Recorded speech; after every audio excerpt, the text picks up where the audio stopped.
Hello and welcome to another episode of Work of Art Tarot. You pick a work of art that speaks most to you, and then you get an associated tarot reading with the work of art that you chose that has guidance for you. This week we are looking at Signs and Symbols. This is by Maude, Southwell, Wahlman. So as you can see, it's textile art. African American quilt art. Last episode, it by chance was all white male artists, so I decided to go out of my way to make sure that didn't happen this week. We will learn as we are given 4 quilts by Spirit today. So our first quilt is this one. My eyes were closed. This is called S Quilt by Sarah Mary Taylor of Yazoo City, Mississippi, from 1983. Oh, the 80s. Interesting.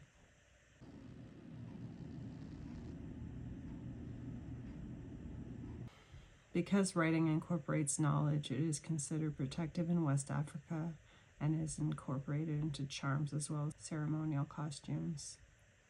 All right, so if this S quilt speaks to you, there you go. The second work of art in this video is here. Rocks and Knots Quilt by Elizabeth Scott from Baltimore, Maryland. 1990, born in South Carolina in 1916. Elizabeth Scott openly speaks of the good luck brought by actual rocks tied onto her quilts. Some rocks are even made into bundles and embellished with seeds, beads, and button eyes to make dolls called monsters, which will protect the person sleeping under the quilt. Our third quilt is here. Wild Geese Quilt by Zeline Rimbert from Alabama circa 1920. The Wild Geese pattern is popular all over the United States, especially among African American quilters. Its popularity derives from the historic significance of the triangles. In Nigeria, triangles symbolize footprints in a path or a journey.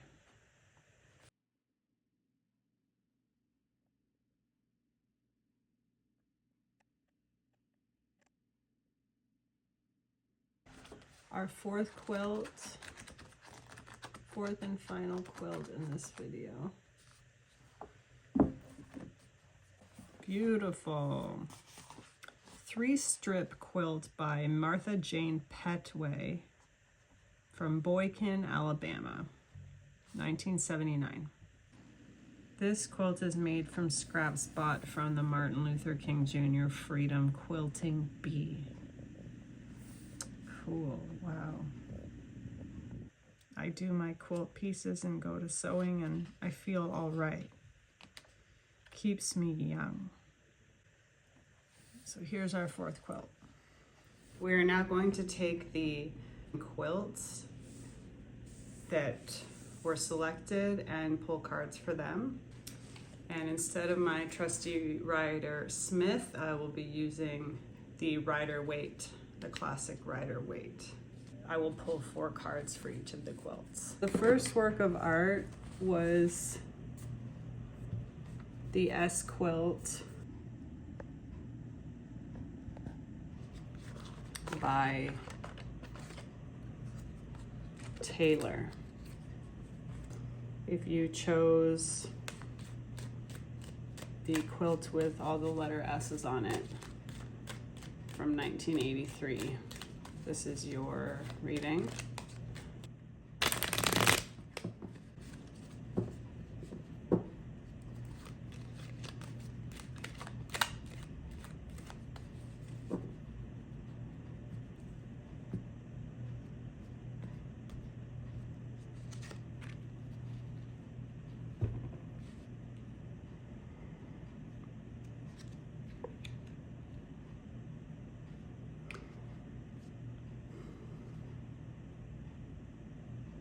In what ways have you lost interest in healing?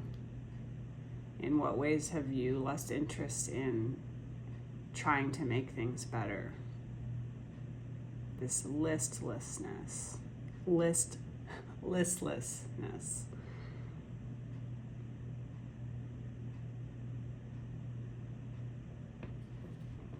Why have you lost interest?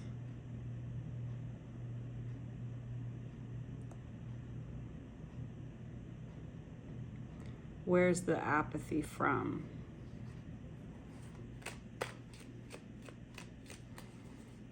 I'm gonna pull another card.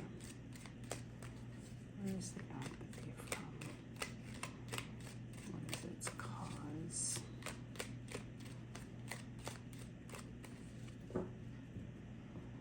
What is its cause? It's under my hand. Feeling like you're in a holding pattern. Feel like you're waiting, like you can't move.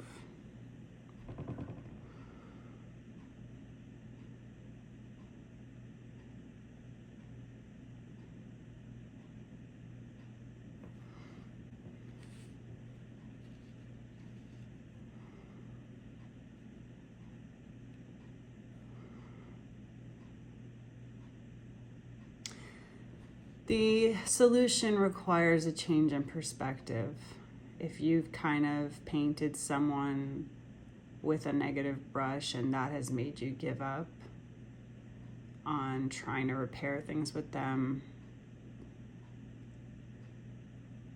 the stubbornness of holding on to that perspective is really holding you back. It's important to try to be neutral as possible and let go of resentments if you want to feel better, if you want this to improve. Like, the approach that is currently being taken is not going to get you there. If you chose the second quilt, Rock and Knots by Scott, from 1990.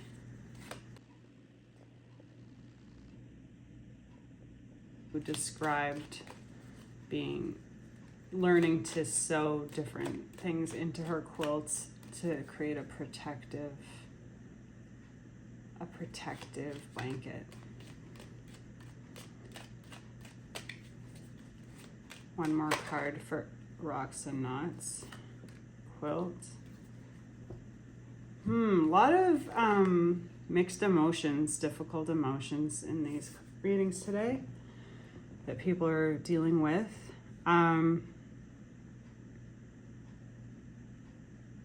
Once again, there's some element of showing compassion to those who may have wronged you or who you feel animosity towards, in order for you to be a happier person.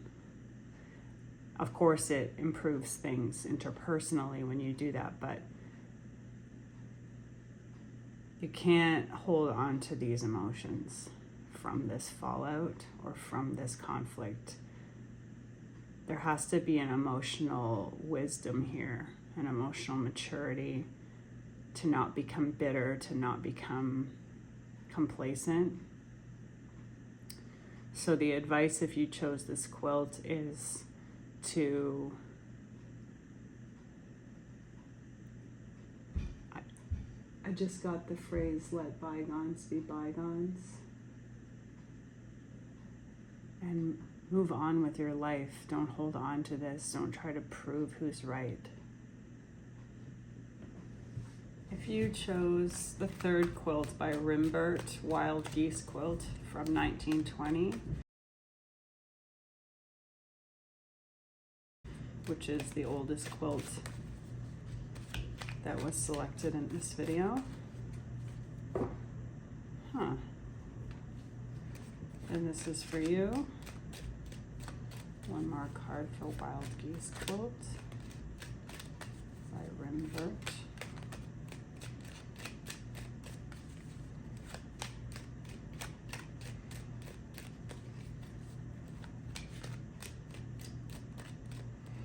I feel like it wants to fly out,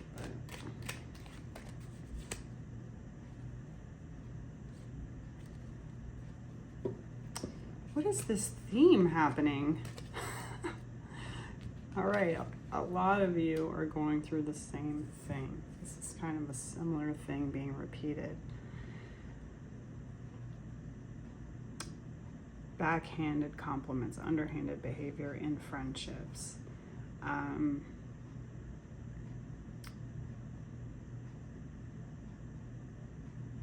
I hear taking the good with the bad. So how accepting are you of your friends? Do you let them be human, or do they have to follow these protocols, these moral rules in order for you to love them, in order for you to accept them? And is that fair? Are you perfect? Or do you hide from your friends your flaws so that they can't do the same thing to you? This game that you're playing with yourself of righteousness is not benefiting you. It's making your friendships inauthentic and making you proud and smug, and you're gonna isolate yourself. You have to see that you're equal, you're human, you make mistakes, you accept each other, and then you can be accepted and loved.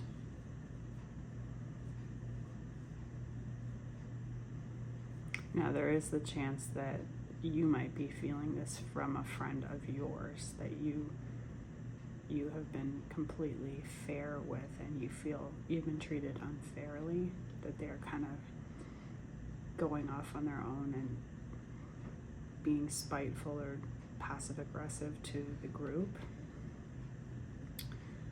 or to you only, singling you out.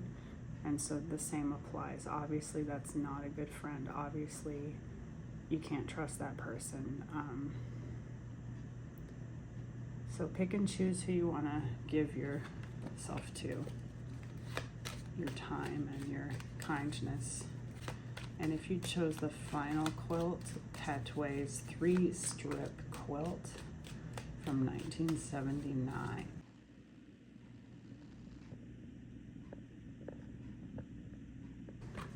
Oh.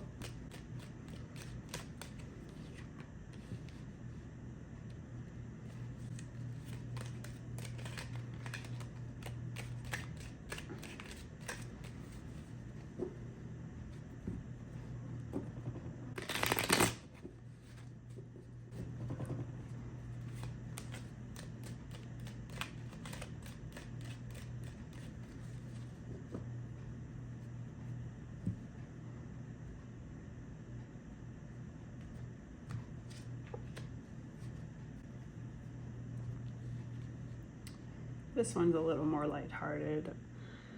It's talking about improvements after a hard time, and the improvements kind of being celebrated through getting away from it all, escaping your routine, getting a change of scenery, can be relocating. It's emphasizing the importance of having a sense of freedom in your life, having a sense that you're not completely tied down to your responsibilities, that there's some flexibility, there's some discussion you could have where you could feel more free and feel more alive. And that might come from even relocating the whole family. So this it's talking about day-to-day right now changes to help you feel this way, and it's also talking about more of like discussing a longer term plan to make a change of scenery. So not super long term, like it could be 6 months, but I feel that it will happen. So that will give you a great sense of autonomy, just feeling like you're exploring a new place. It's not all known. You're kind of a stranger in an exciting, strange land. So there's something to look forward to with things getting better, but it starts with talking about how you need a change or you need more freedom in your life. I do get the sense it's freedom from being the primary child care giver, that the child might be old enough now that you don't have to be so hands-on, or they don't need you specifically as much. So kind of splitting duties,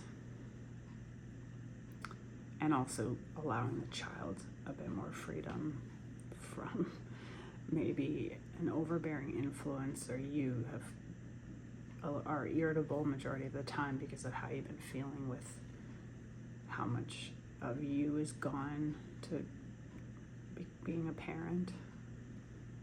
And so it will be beneficial to the child as well. I hope that was helpful. See you next time.